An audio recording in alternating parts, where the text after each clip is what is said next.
Hello and welcome to episode 5 of NaPoWriMo 2023, the show where we do challenges and write poems in April. Crazy! I'm Bex, I am the host of this here shenaniganry, and this month of April is National Poetry Writing Month, where poets are tasked to write 30 poems over 30 days, and we say no to that challenge, but set our own challenge of doing 5 poems in 5 weeks, which we say is more manageable, but we will see. I'm joined this week and all weeks by my lovely co-host, Katie Ailes, Kevin Mclean, and Mark Gallie. What? Hello. Wow, Good day. Everyone seems tired 4 weeks in, is all I'm going to say. Yes. As Kev mentioned, this is 4 weeks in. This is our 4th challenge. We have already tackled page poetry, collaborative writing, performance poetry, and here we are once again. And this week, it's remix week. What the hell is... Yeah. What the hell is remix week? Well, I don't know either. No, that's not true. I do know. It's where you take an existing source material and use that to influence your new writing, whether that be by doing a form such as a golden shovel or a erasure poem, or whether it be working with music, working with other kinds of art, doing all sorts of different things. Let's find out what all sorts of different things that we've done this week. Or something way less interesting. Or something way less interesting than any of them. Does it count that like our version of NaPoWriMo is like a remix of what you're supposed to do? So you like we've still already have to write achieved. A poem. But nice try. That's a good one. I should have. If I'd thought of that, then yes, it would have totally counted. Gallie spent as much time writing poems as he does coming up with excuses for why he hasn't written his poems. Then You call them excuses, I call them loopholes. They're creative, so he gets some points. Mm-hmm. Well, we are really here to do some creative writing. We're meant to be producing poems, so we'll see how it's gone. How's everyone feel about remix week, other than tired and stressed, which is the immediate vibe that I got from everyone? I think it's my worst week so far. Oh. Ooh, okay. And I didn't finish a poem last week. So. Oh god. Okay. Middle ground for me. This is definitely one of the ones I finished closest to the deadline. But right. It was the one I had the idea for, one of the longest. So it took the longest to execute, which is why it made me annoyed. Okay, that's fair. Yeah, we hate things that take time, which should be nice. Everything should be easy and quick. Why do we have to work on these things? What the hell? Yeah, okay, middle. So we've got down here from Kev. No, that's not a comment on the quality of your work. That's No, just how you presented. Okay, Mark's like here. Katie, are you up here? I mean, I was still working on it 3 minutes ago. But it's cool. Probably my favorite of the ones that I've I'm Katie. done. I'm good at writing poems, whatever. But I mean, except for the collab, because that was baller. But yeah, yeah, we'll see. I don't know. Okay. Well, let's get into it. Here, off camera somewhere. Yeah. I'm kind of I was there. Yeah, I think that gives it. Here somewhere. Somewhere in that vicinity over here. No, I felt okay this week. I did something that was kind of more similar to what I did last week than more similar to my previous style. I've threatened this for years that I'm entering my angry feminist era. So I'm continuing on that trend for this this So I'm excited. I also did angry feminist era for my poem this week. Crazy. It's Me almost like too. It's so strange. You kind of did though. Yeah. The spoiler of knowing what your poem is about. Well, kind of. I don't think I did. Okay, well, no one wants. Does anyone want to start? Oh, please. So then let's put Kev out of his misery. Not in that way. He'll still be alive. Yeah. Then we can scale up. Okay, come on, Kev. Lay it on me. So what I can do though is use this poem as a plug, which does make it at least worth something. So it was this past week has been crazy. One reason for that is like a lot of workshops. We were up in Aberdeen doing some workshops, and then like we had our online writing group, and then we're kind of up doing our showcase with the Aberdeen people and stuff. So it's been a bit chaotic. So what Katie did that was super helpful was at our writing group. she kind of like made it so that I could just write my poem for this week in the writing group. And so the writing group's been amazing. It's been really cool. So we switched over to using a Discord that you get access to. If you sign up to the Patreon, the community tier, I think it's a $10 a month. And like, it's been really cool to see everyone kind of feeding into the Discord and chatting over NaPoWriMo poems and giving advice. There was a really cool thing. We had our Aberdeen Slam, and Terry, who's part of the Dundee Slam. Whatever, one of the slams. So much travel. So much travel. Aberdeen's just in my brain. We did had our Dundee Slam, and Terry, who's part of the writing group, was like getting tips and advice from the rest of the community and stuff. So that was very cool. But I jumped on and was like, bash out a NaPoWriMo poem here. I did have the intention of maybe working on something else and stuff, but just like, there's no many days in a week, is there? There could be more. And so I decided to kind of go with this. I think it could be a longer piece. It could be reworked and stuff, but it's quite fun. And the idea that Kate went off was take a slogan. So it's not like a remix of a full text or anything. It's just kind of like a slogan of someone you oppose or an organization you oppose, and use that as a kind of jumping off point for a poem. So I had a list of like a bunch of them because I hate loads of stuff. But I narrowed in on one that kind of like immediately jumped out to me, which is where we go one, we go all. And everyone does that, and I'm like, oh, I am way more terminally online than I expected.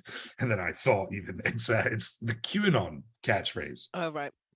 Which is, it doesn't mean anything. It's gibberish. It's nonsense like the rest of their fucking ideas. But it did immediately jump out to me because like it's such an open goal, right? Because just tell them where the fuck to go. So strap in. Where we go one, we go all. Well, hopefully that's directly into the sea, or off a cliff, or down a mine, just as far as possible from me, to the sun, or to the moon, or anywhere else in the vacuum of space, as long as you get your ugly flag-wrapped eagle-emblemed conspiracy-less sweatshirt out my fucking face. You could go to school, or to the library, or to Wikipedia as last resort. Just get the fuck off 4chan, you psychopathic dolt.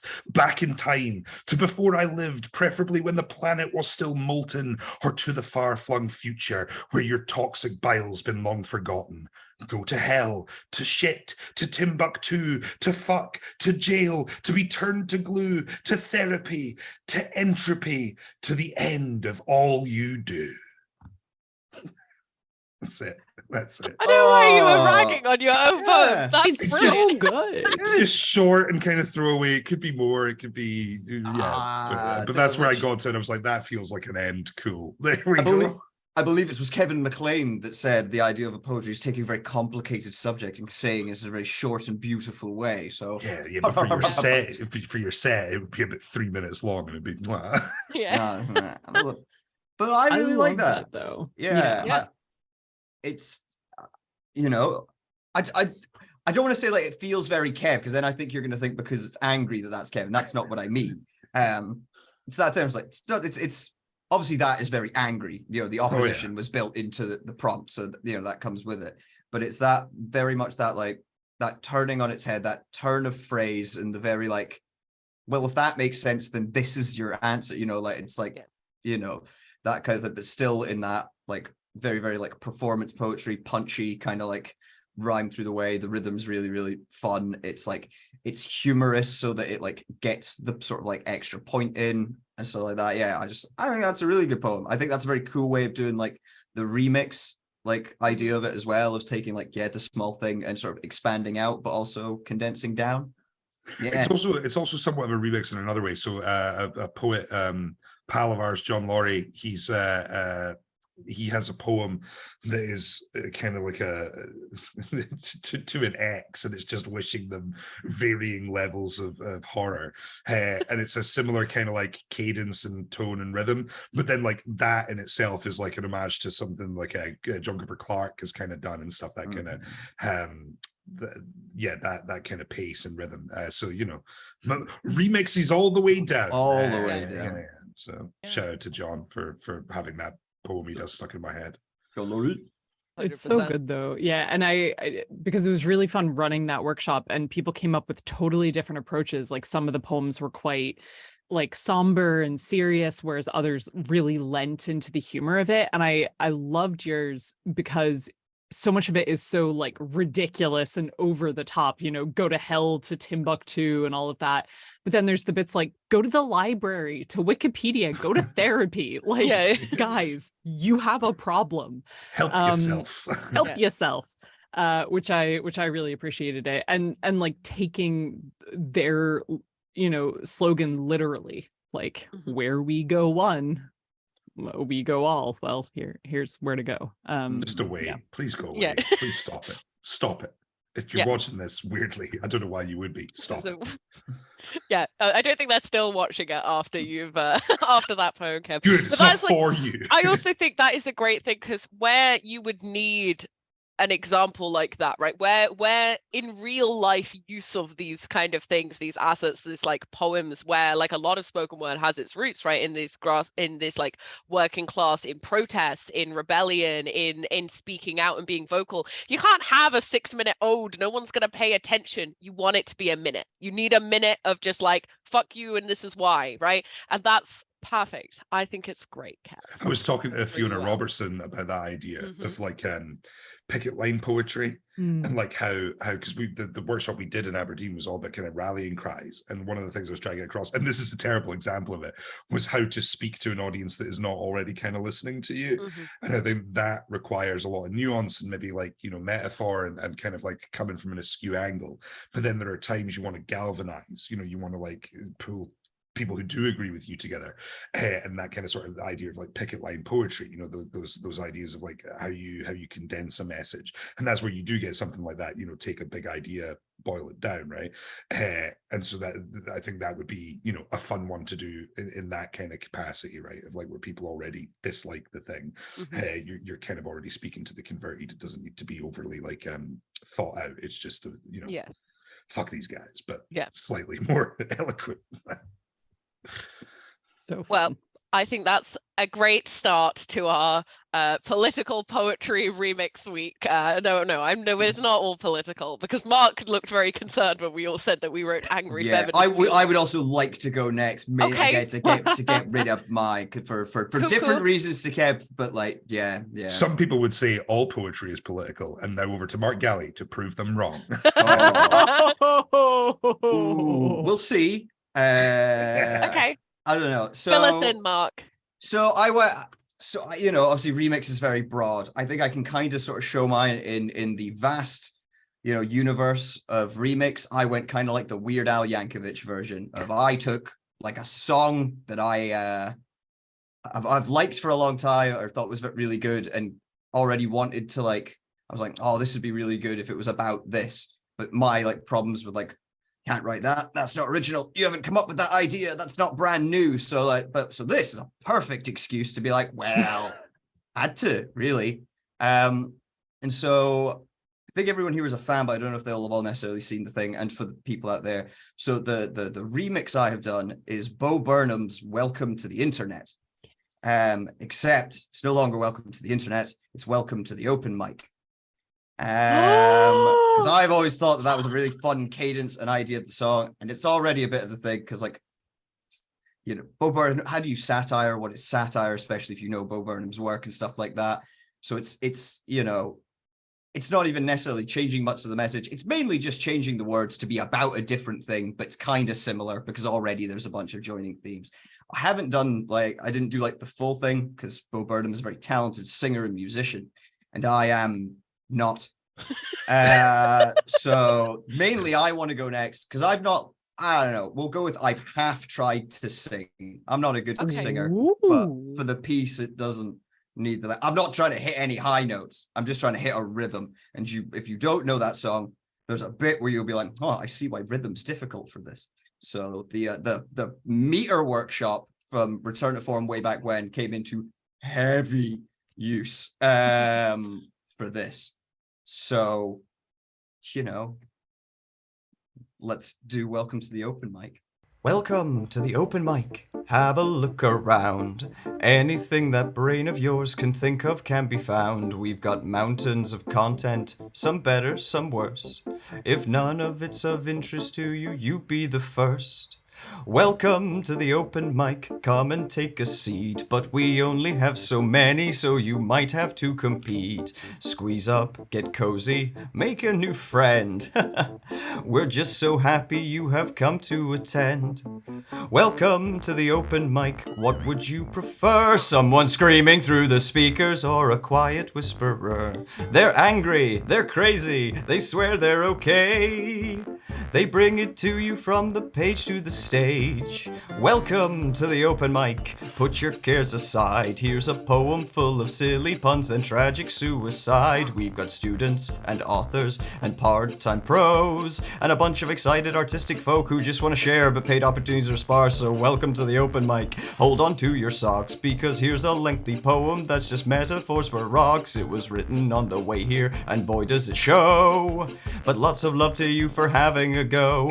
Here's some spooky stories, fuck the Tories, writing's hard. Here's a guided meditation, was I easy to discard? It doesn't rhyme, it's overtime, wait now I'm angry at an airline. I'm so madly in love with wine, that's not a crime, is that a mime? Or hang on, here's a jarring tonal transfer, baby bells are calm. Here's a piece about disease, plus here's an ode to my late mom. Oh look, there's the moon again, clap and take a drink. Many of these messages are going to make you think. Could I interest you in anything while you are here? A little bit of anything while you are here. Tell more folks about the show, exposure funds careers, absolutely anything while you are here. Could I interest you in anything while you are here? A little bit of anything while you are here. Tell more folks about the show, exposure funds careers, absolutely anything while you are here. Fucking amazing. It's so good. Yes, Oh that's my my favorite thing. That's ridiculous. That's so good. Gallie. If anyone knows any singing instructors, then I could get that really Hell off yeah. the ground. But This is so great. Oh my god. Oh my god. You have to start our next open mic with this. Yeah, 100%. well, it was not that bit. It was like, I want to, like, you know, like I like saw Tung Fu for like properly for the last time thing, and I love that how they start the thing with the same sort of thing, and just to remix on that, but be like, you know, like, or I like that. I like that idea, and the first time I heard that, I was like, oh, this would be, you could kind of just change it to Welcome to the Open Mic and leave it there, and it would probably still like work exactly the same. But you know, and all of the things there are things I believe I've seen in open mics. None of them are. Love the Colin metaphor. Nelson shout out with the baby bells. There are you know, if you spot a reference, you know The who metaphors you are. about rocks. Yep. And the line about it was written on the way here and it shows. Yeah. Savage. Absolutely True. accurate. That's so good. I'm always like, don't write poems about poems or about poetry, right? Because it becomes the thing. It's like you end up stuck in this sort of like vortex of like, all I do is poetry, and so all I can write about is poetry. But like when you are a host, like that is such a, you know, one of the things we were both talking about this NaPoWriMo especially was like stuff we can use, like to utilize, and that's like such a strong piece for that. It's like Mark is the host of our regular open mic, so like that is such a strong I would always open with that, because I know you probably run into the same issue as me, and you are going to run into it even more than me because we're now going twice a month. Is like, what do you open with every time? And there is a difference between like, he's kind of on a loop of repeating the same stuff, and like, no, he has a poem that he opens every open mic with, and it becomes almost a sing-along. Chris Redmond's a great example of that. Like Tung Fu have an opening number, and it's always great, and the more you know it, I can picture that open mic get to the point where there is almost a sing-along aspect to that end section. You know, call and response, you know, just doing the while you were here, like is excellent. You guys can take the two stanzas that are nigh impossible to say on one breath, but leave nowhere for what to leave a breath. What I wonder, the rhythm of that. And I would, I mean, you do an amazing job with that, because like you say, it's one of those, you know, I mean, Bo Burnham is like a music-minded person. It is supposed to be arrhythmic, right? It's supposed to go against and then come back into flow with the music behind it. I wonder how that would sound without music, with you doing it to your own kind of. I'm quite excited to have the music or the beat in my head, but not have to be like held by it being in the background. Because like I wanted to have the music in the background because it really does like inform for like bits and pieces for it. But like I am also quite keen because I've like practiced it a bunch, and there are takes where I was like, because I had to listen to it in the background to keep the rhythm, and I'd like stop doing mine and start doing Welcome to the Internet. So there's so I'm glad to not have then that in my ear as well. So, but it's fun, because also I don't want to have to. I can find a performance style for me that suits the poem rather than very trying to be Bo Burnham. But yeah, like, so there's obviously a lot of like remix of it. Like the first stanza is exactly the same as that, with just changing the open mic, and then I keep the first line, so like the come and take a seat and what would you prefer, but the rest of it's you do a really good job. I'm a huge Bo Burnham fan. I have been a Bo Burnham fan since I was like 15 years old. There are raps of his that he released back in the 2012. I could definitely still rap them 100%. That's for a different open mic and a different video. But regardless, I really love how you like matched the rhythm but still kept it very like authentic to what you were talking about. Like you kept some of the jarring contrast which he uses in his in the song to drive that momentum, that like it's going from like, okay, and here's a reference to the moon, and then we're talking about baby bells, and then it's like a serious thing, and it's quiet, and then this is loud, and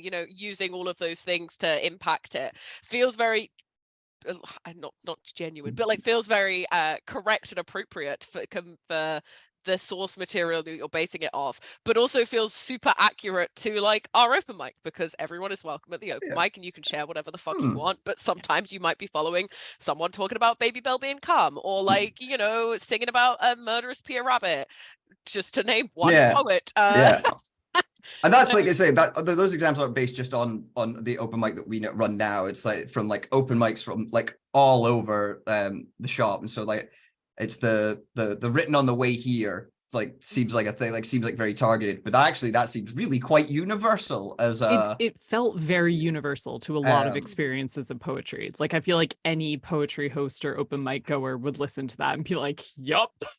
So yeah, it's not supposed to be honest. It's not making fun of the poetry of the poet. It's just going, it's you see things and it's the pattern recognition of it. Things are what they are for the good and the bad, right? Like the nature of open mics is wonderful, and like the very the stylistic differences and the varying quality level and the prep level and the mix of the professional and the amateur and the funny and the traumatic and stuff is what makes you don't get that without the random people rocking up and being like, I wrote this one on the way here, and people who've been going for 10 years being like, that's part of the dynamic of the thing. And like to get a poem that so encapsulates that is wonderful. Also, I mean, it sticks to your stylistic preferences very well, because there is a real Gene Hackman, Willy Wonka, sinister entertainer vibe, where it is like, there's the underlay there of like you are kind of luring in and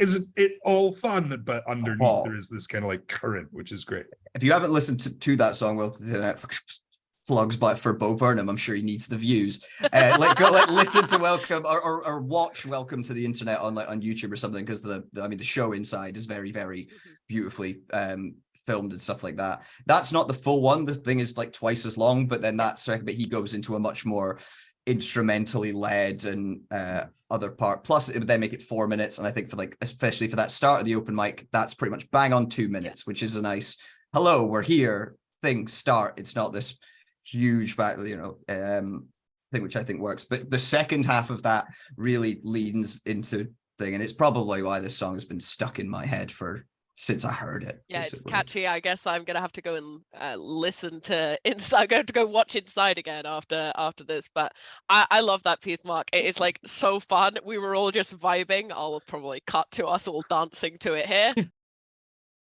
There we go. After we look stupid. So we were all like vibing as we were watching it, listening to it, and it's just like, well done, Mark. Really I like that one a lot. Really strong.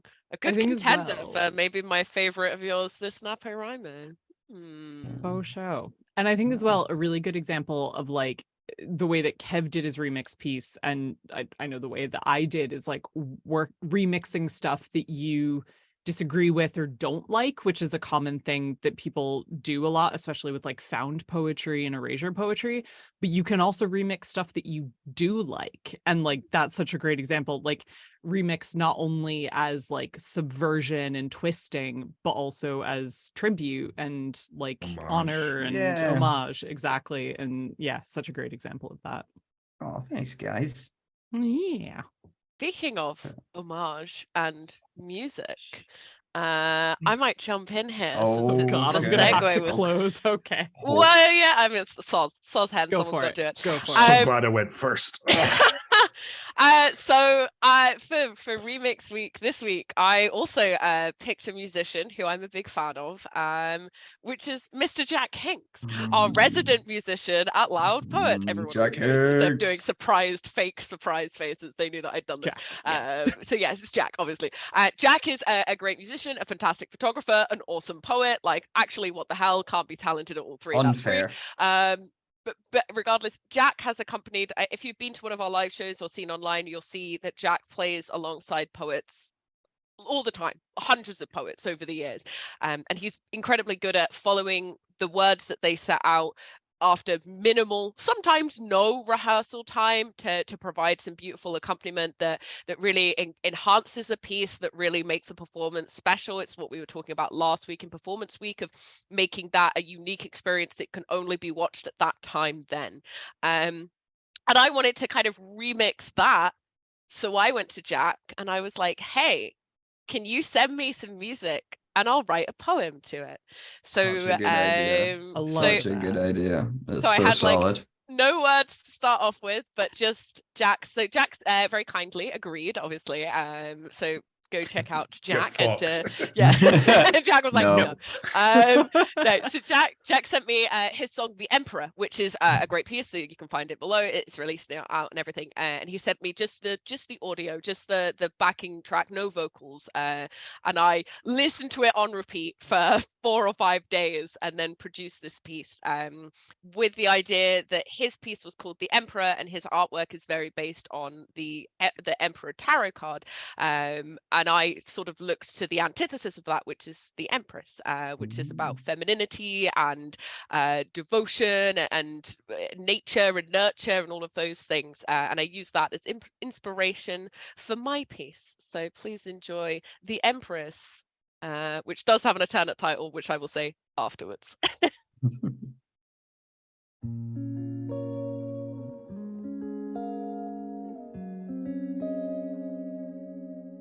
Let me tell you a story. It's a classic, it's so romantic.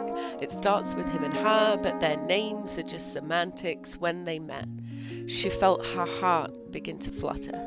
He's a hot day, and she's butter, so she melts. He's a sweetheart, like no other man she's ever met. And he looks at her with eyes of frosty blue, a polite and soft, how do you do? A smile and a wink, get talking as they drink. One date turns to 2 to 3 to more, blink now and you'll miss it. Chatting life longings and wishes, heartfelt memory bearing, mutual gentleness and caring. They're an idyllic pairing.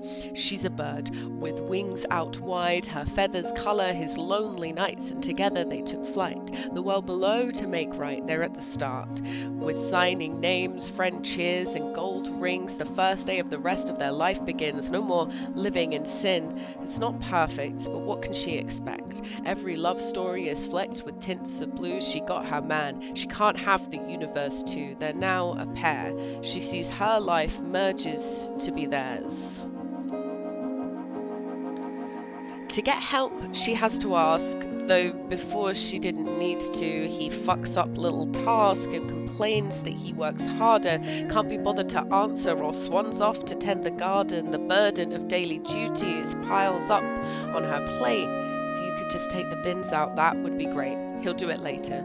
She stops feeling like a partner, starts feeling like his mother, like his servant. Childishly, he enjoys her servitude. He deserves this attention for the money he imparts. This is just the start. Behind every great man is a woman who commands the home. A queen stood behind the throne. She feels pathetic and lost, her heart like a sheep brought to slaughter. She should do more, be a good wife, be a good whore, be a good daughter, provide, nurture, cure. When they met, she was a bird with wings out wide. Her feathers coloured his lonely nights. Together they took flight, the world below to make right, and now they just fight. Her picket-fenced cage, yet when she seeks help, she's told it's her bed she's made. She can't tell anyone, she's afraid. He is her collector. The moment she's within his cage, his attention fades. The words for masculinity and pride, they reside on the same coin, just painted on different sides.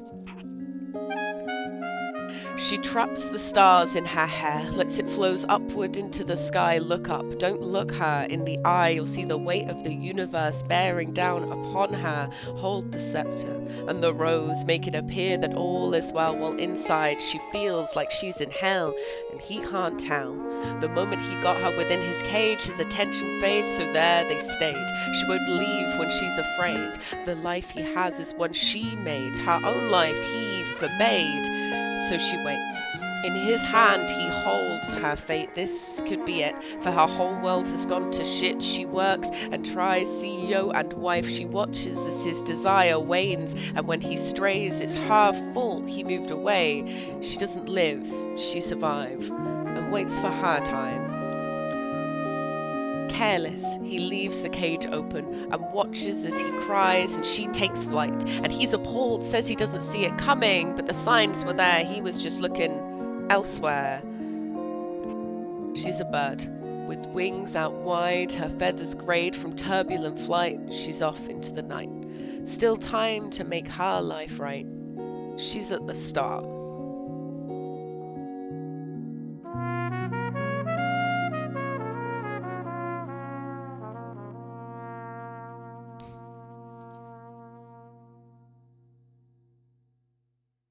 Angry feminist phase initiated. Oh, And Jennifer's not all tigers men, eat your hashtag enough heart of them. out. Oh Yeah, my thanks. god.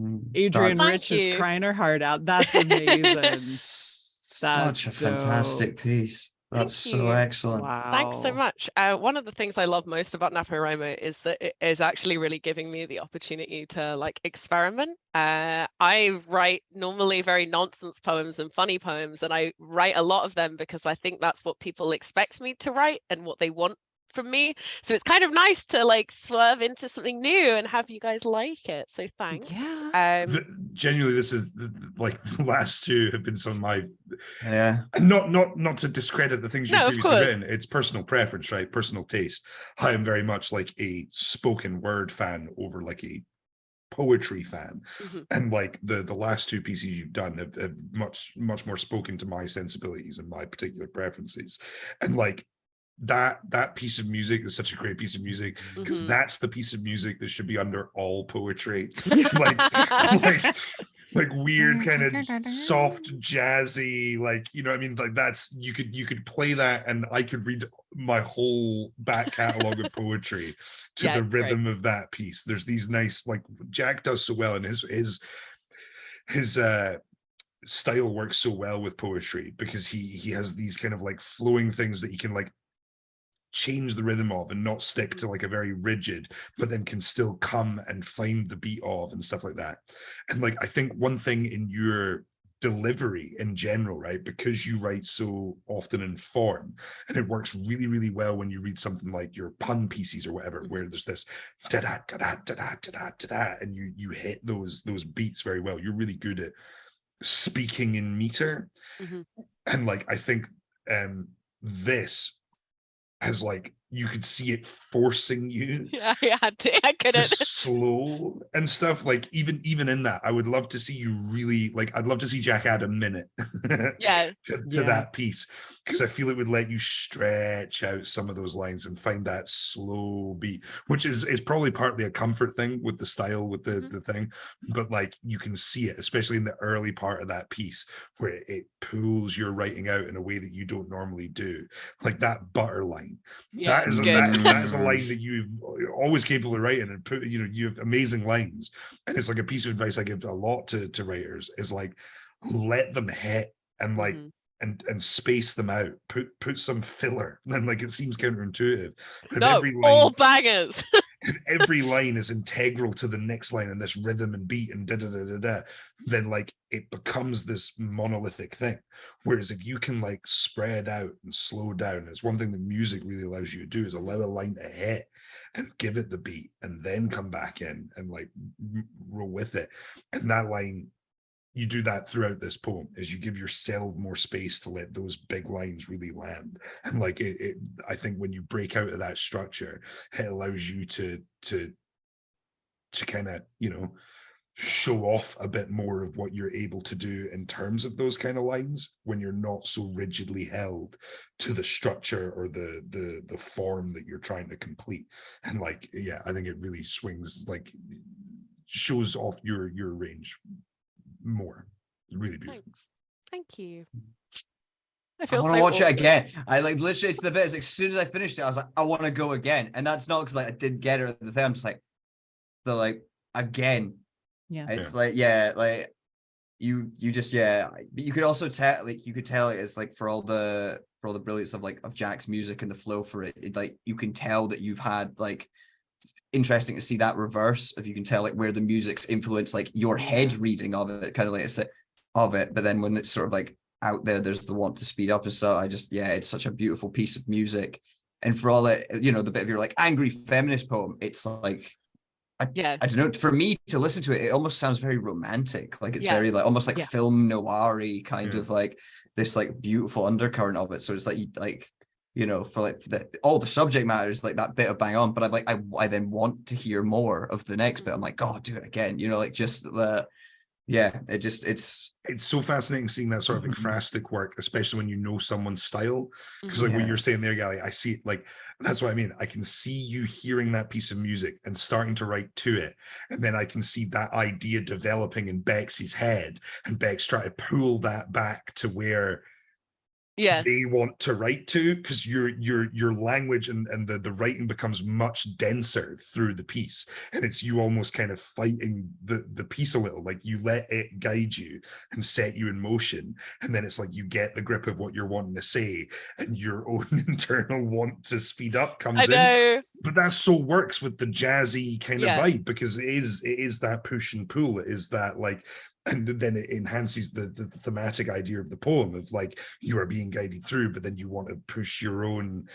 I love when almost accidental layering happens of like theme and style. Like, it's absolutely gorgeous. And like I loved, first of all, just the visceral language that you used. Oh my God, my heart like a sheep being led to slaughter. Holy crap, is absolutely brilliant. And the wings refrain. The way, and it brought up for me like so much, because a lot of my sort of work and research was in sort of feminist poetry in the 60s and 50s and 60s, and like, oh my days, all of the motifs, like the tigers. I don't know if you've read Adrienne Rich's Aunt Jennifer's Tigers. No. I'll send it to you, but it very much evoked a lot of that. And also like Maya Angelou, I Know Why the Caged Bird Sings, with like the cage metaphor. And so it felt like it was really a remix in another way, like playing homage to so many of these titans of feminist poets who were making the domestic space a legitimate poetic space and a politicized space, and fighting against the sort of expected repression of the wife role, but in a contemporary poem, which I love. Like, Sylvia Plath would have eaten that up. So thanks. The alternative title that I said before, is You Don't Have to Die to Be Dead to Her. Doesn't need to slap that hard, but it do. Thank you, and for all of your kind words. Every week I get completely overwhelmed when you like my my stuff. So maybe there'll be more things like this in the future? Write something outside of shit then, NaPoWriMo? Bex. Okay, I will. That's You next can week's solve challenge, this but we're problem, not Bex. there yet. We got another No. challenge still, but we're not right at the challenge yet. Someone's still got to share a poem. Yeah, I'm just saying y'all made the decision to end this dark. We're Oh, gonna okay. go to a dark place with this one. Excellent. Not fun dark, Mark. I'm sorry. They're It's never all dark as fun fun. dark. All dark as fun. You might regret I was that. going to say you fundamentally misunderstood what Mark sees as fun. Yeah. Fair.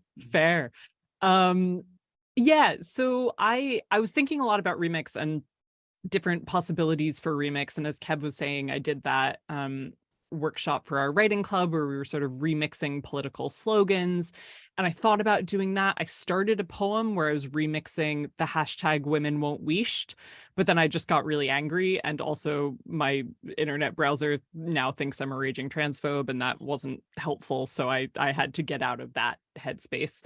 And I was thinking about kind of different poetic forms, and as folks who are on the channel a lot will know, we did return to form, and we spent a lot of time looking at different versions of found poetry. So we've got a workshop on found poetry, we've got a workshop on erasure poetry, so I've looked a lot at those kinds of ways of remixing existing texts. But what I ended up doing is actually a form of found poetry that I'd never done before.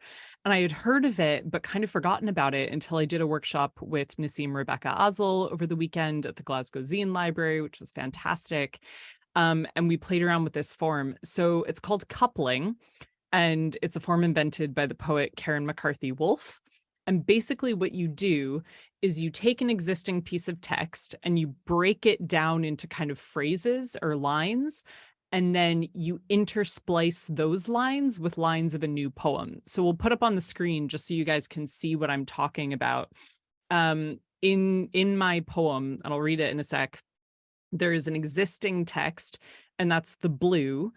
And then I have written the white lines in between. So in part, it's like a grammatical puzzle, because you're like, okay, you're like extending a sentence, but you can also start your own sentences in between. And so what I ended up doing, so then I needed source text, right? And I was like, okay, what do I want to use for this? And I wanted to use a text that I disagreed with. And so I ended up reading the Supreme Court decision of Dobbs versus the Jackson Women's Health Organization. So the full Supreme Court decision on that is 213 pages long. Strap in, kids. I read the first 8 pages, and I only ended up remixing 2 sentences. So it's an illuminating read if you want to get incredibly angry. The bit that I remixed is section A2 of the decision. It's on page 2 of the document, which you can Google. I don't even know if I want to link it below, but whatevs. And so what I'll do is I will read the original text, which is part of Justice Alito's decision for the court. And then I will read my poem in which I write new lines interspliced with that. So the original text. Next, the court examines whether the right to obtain an abortion is rooted in the nation's history and tradition, and whether it is an essential component of, quote, ordered liberty. The court finds that the right to abortion is not deeply rooted in the nation's history and tradition. And my poem. Next, the court examines our bodies like nesting dolls, questions whether the right to hold ourselves hollow is still ours, for to obtain an abortion is an excavation of space they claim.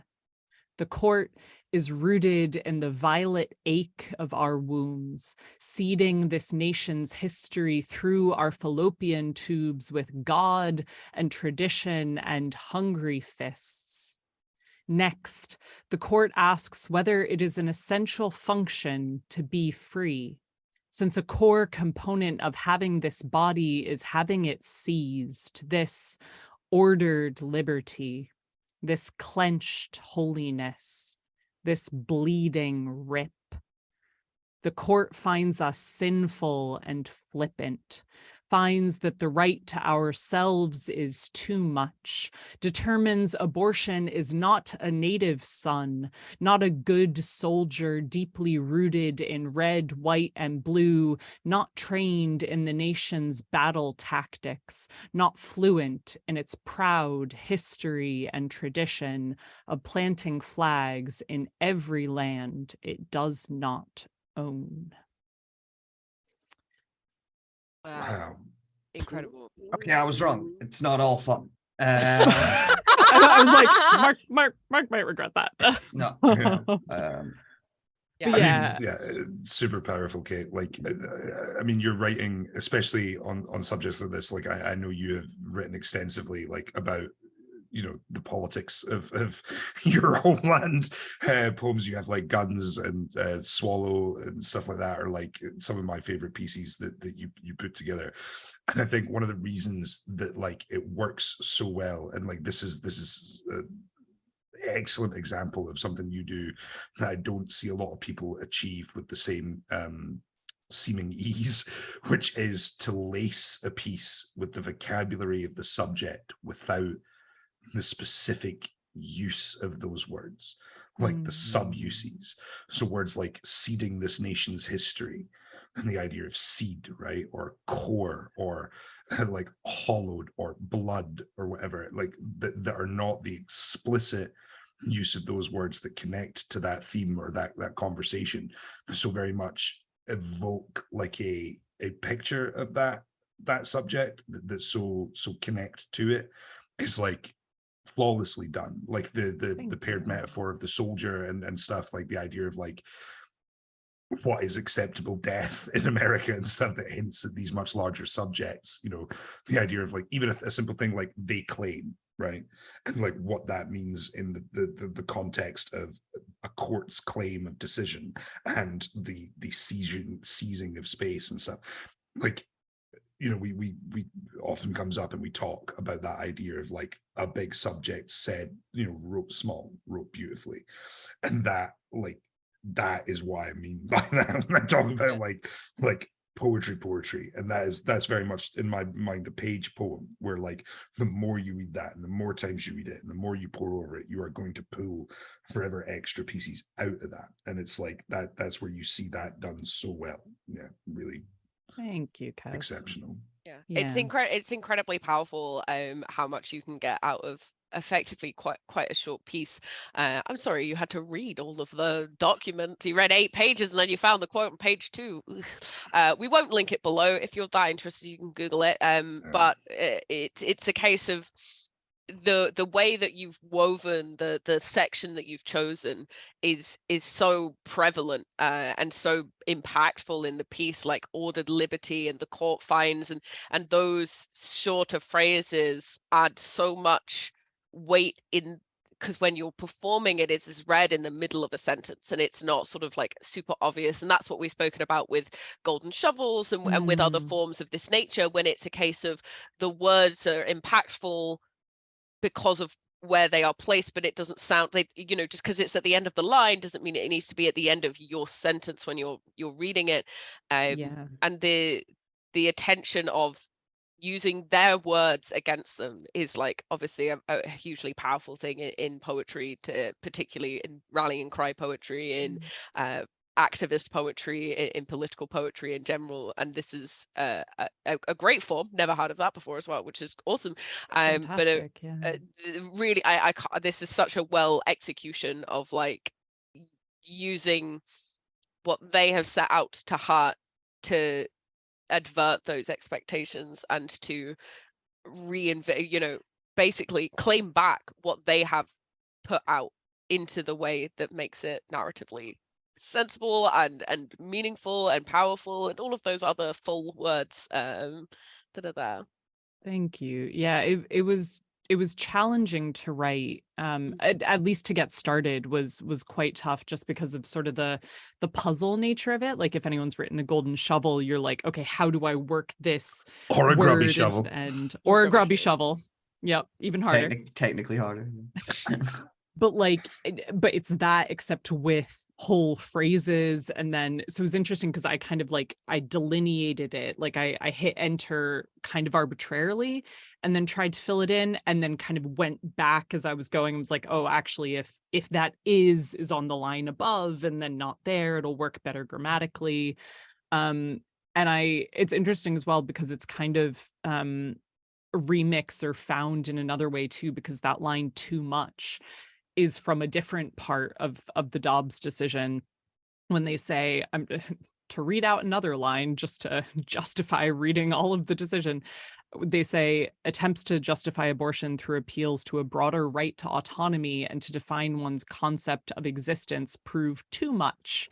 And that phrase really stuck with me. So I wanted to include that. And I think one of the most interesting things for me when I'm doing kind of working with found texts is like how to deliberately confuse the original text with the new text. So I tried to seed in like "next the court asks" is like one of my lines, and then using like almost legalese language alongside more poetic language to try to make it flow. That was a fun kind of challenge. I mean, it's one of those things, and like, you know, again, it's something we've discussed a lot, is the idea of how you take a structure or a form and make it read it without the form or without that structure. Yeah. To the piece.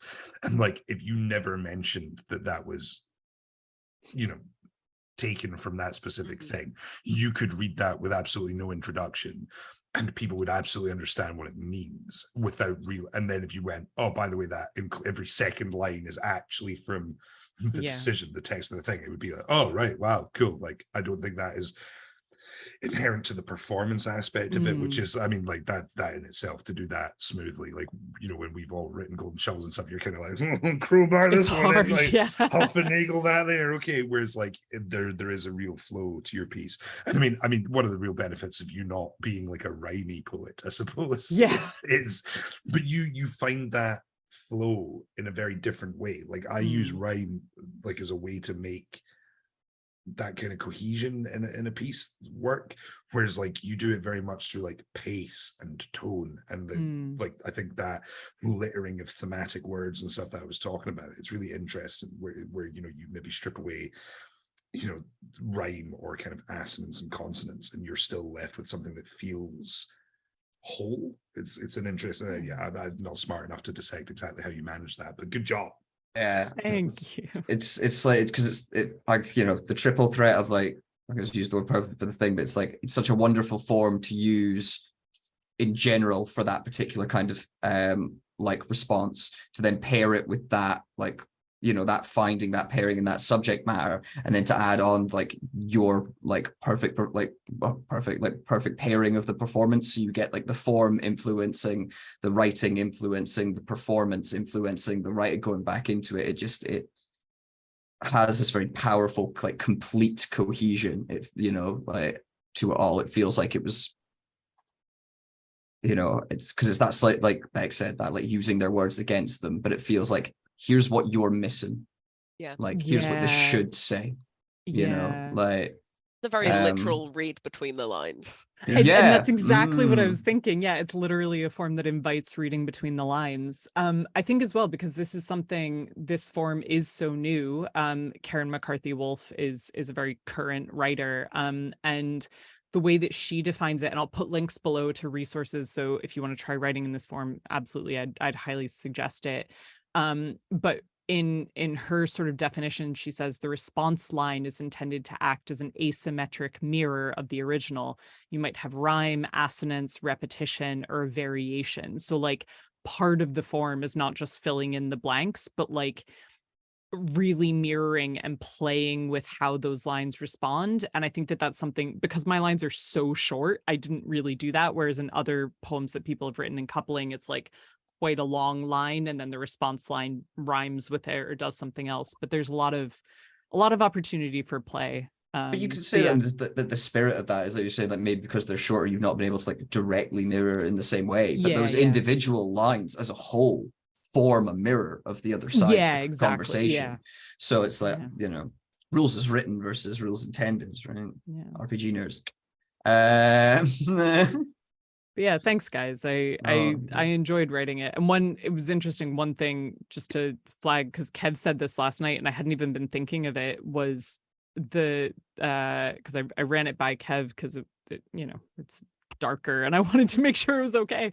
And one thing that you said is the fact that it's like a legal amendment almost, which is so interesting because obviously the Supreme Court is all built on precedent, and this decision was striking down precedent, and it's almost a way of like the whole judicial system is built on flipping or overturning or amending what came before. And so actually using this poetic form I thought was a really cool way of doing that, but I didn't think of that until after I wrote the poem, so I can't claim to be clever. Still one of my favorite things about But- poetry, that and like what I was saying about Bex earlier, right? Like that contrast in the writing theme and stuff is not intentional, and that is why any critical analysis of poetry without the author in the room to go yes or no is absolute bullshit. Which is why when you're taught in high school, oh well, the blue curtains symbolize blah, blah, blah, blah, blah, you can tell your English teacher to fuck the fuck off.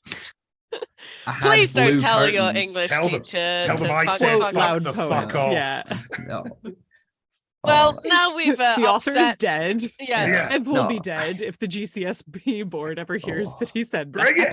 No, I know. Sorry, I know you were saying the thing, but I know you were worried then about like it being like ending on that dark note. But again, hindsight, I don't think I would have picked a different order for us to have gone in. I think that's quite a very. I would have hated to have gone. I would have hated to have followed that and been like, just, Can you imagine if we did welcome to my the one now?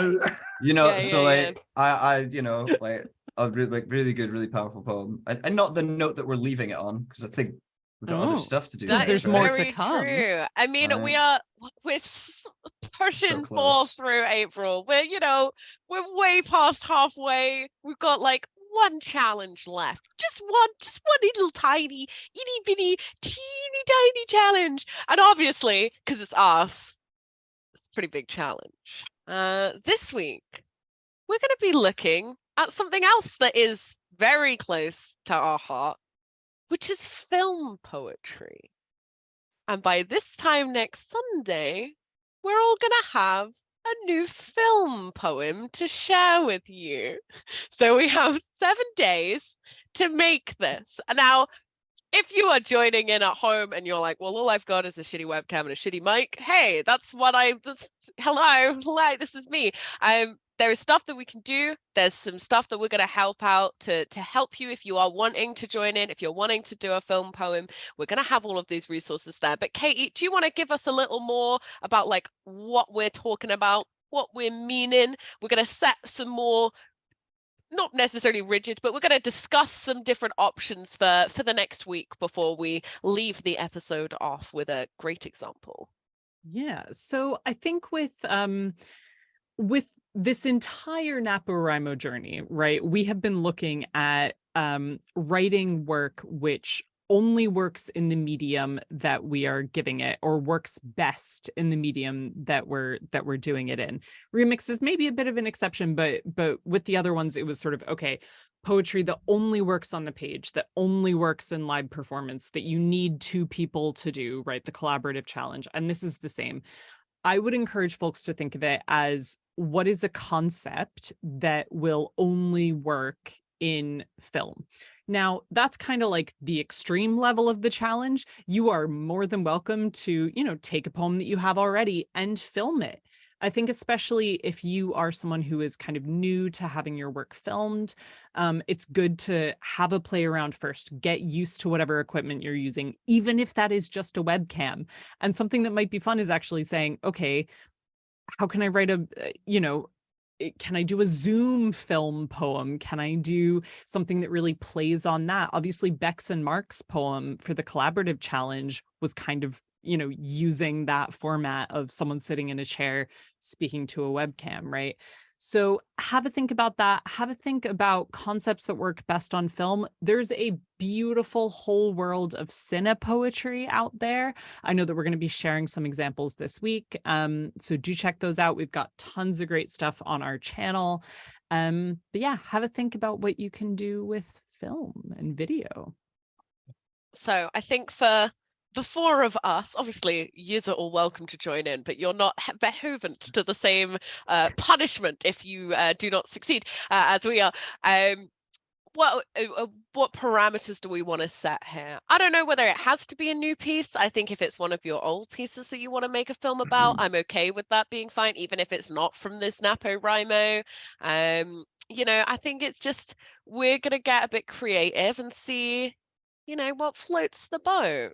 How's everyone thinking? Yeah, I mean, it comes to, so this is the one that I shouldn't say this because then when I don't have it fucking done next week, but this is the one I've had an idea for since like we laid out what we were going to do week to week.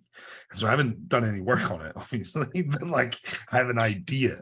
And so like I am going to be doing a whole new piece. And I think the reason I want to do that is just because I'm like, because of what Kate was saying there, right? If the point is that it works specifically in that medium, then like I want to do something that very much is singularly that, rather than like taking the collab piece and filming it, right, or whatever. I think there would be reasons to do that, and I think they could all work. And I think if you're, you know, thinking about film poem, depends on where your level is, right? So if you are someone who has never recorded anything, then like play around with a webcam, see if you can do something interesting with it, see if you can like think of a concept that fits that or whatever, maybe just even try performing a poem to that. But I have somewhat of the level of experience of making film poems, so I feel I should probably like push myself to, so I think we should try and not just do a kind of two-can read a poem. I feel that the filming of it should be inherent. So if it's something you already have, great. But then its expectations are going to be. But then the film aspect of it needs to be really good. Right. Like, cool. Right. Okay, just recalculating my own ideas in my head. But yeah, I mean, totally that's I'm not that like, no. You know, up for discussion. I agree. Sweet. Okay. I would say as well, like, think beyond the camera, by which I mean, like, there are many ways that we interact with video on a daily basis. So think about like, what ways do you see screens? Like, you might play video games or watch movies or scroll through the internet. Like, is there a way of making a film poem using that kind of footage? Could you use existing footage? Like, maybe you can't make it to the Himalayas to film, but yeah, you right. know. Like when we tried Return to Form for the first time, we used to the moon, right? Like it's licensed material, you know, it owns it or whatever, and you can write ekphrastically off a piece of work. I did that with something Perry made at one point, similar to what Bex did this time with Jack Hinks. I did it with a film piece where Perry put together this beautiful piece of work, and I kind of wrote to that and stuff. So there are ways you can do that.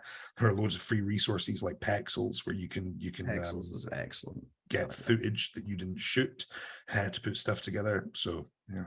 We're going to do our best to collect some free and useful resources, because we know that not everyone's going to have the fancy camera gear and stuff that we have.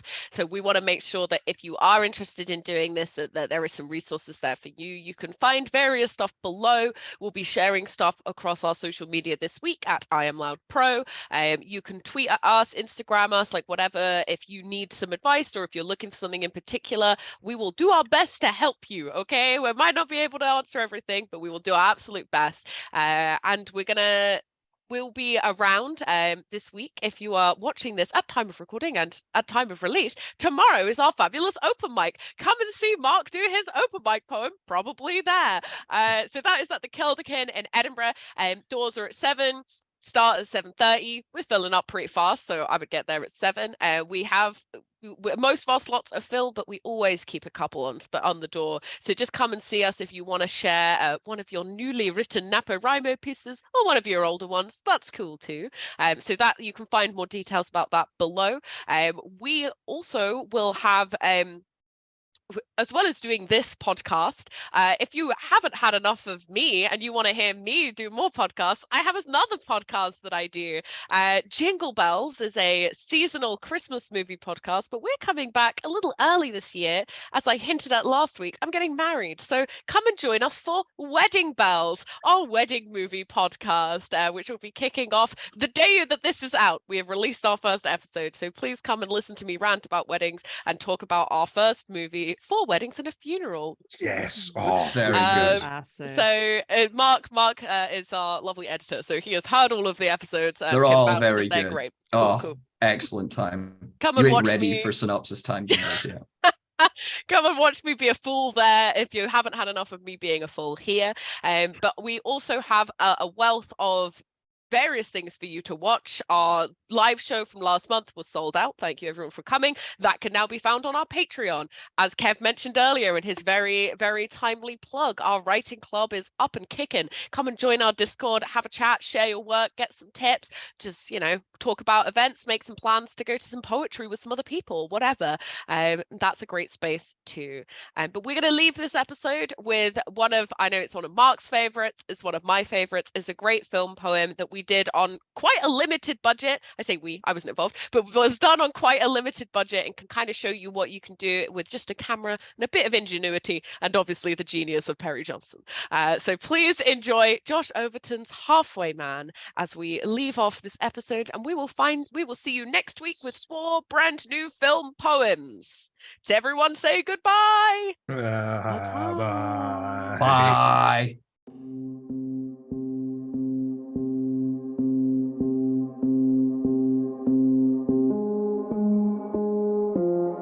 12 weeks weary brought me here. Standing tall for eyes red late night shopping with you in your fur waterfall. Unkempt, the climate, you said.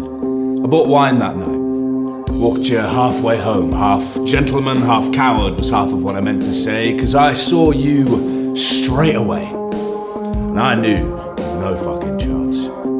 Then there were those days where we saw me.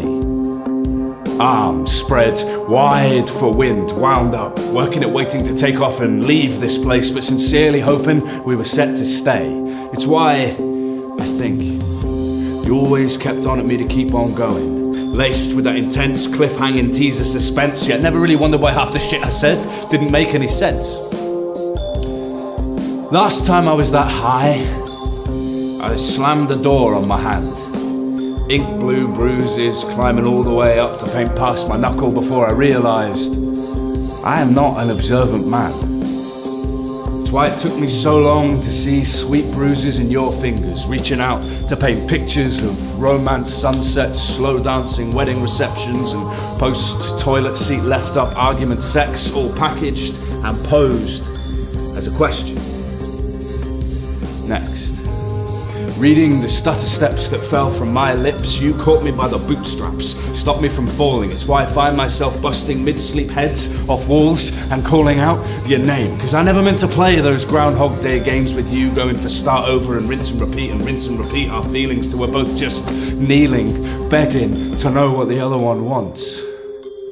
Scratching notes into the backs of our hidden handholds, you wrote, "Takes 4 seconds for us to fall. 4 years to forget about it." And I try to scratch back notes of words or poems I've yet to think through, but the half of me that wasn't weak wouldn't write, forced me to find new ways to speak, ways that might let me shout best, let me jump upon your sharp swords. Yeah, let me take your burdens onto my chest. Let me call it poetry in surgery in motion, when they carve through oceans of our mess to see if my heart beats even half as hard as yours does. Ribs xylophoning out my chest, breastplate spinning, jumping on jacked up defibrillator dancing, and you could read the braille that rounds my eyes. Finger paint the age lines that script what it all means to me, so you called me Halfway Man. 'Cause half the time I open these and see an empty room of people I am far too scared to smile to, looking back at me, questioning the methods that come to me naturally and holding out hands to shake that have never seen bruises. Smart people could be whatever they choose because they never had to lose everything that they had worked for to prove they were not the bad guy. So call me Halfway Man, because I promise I am really doing my very level best to stand, hold hands, and play professional about the fact that you live 1.761 thousand miles away from me by car, and I still do not own a car. So call me Halfway Man. Halfway man holds out his hand, trying to make up the distance. Halfway man holds up his hands, trying to make up the difference. So I promise, I never meant to fuck up, drop everything, come running that night.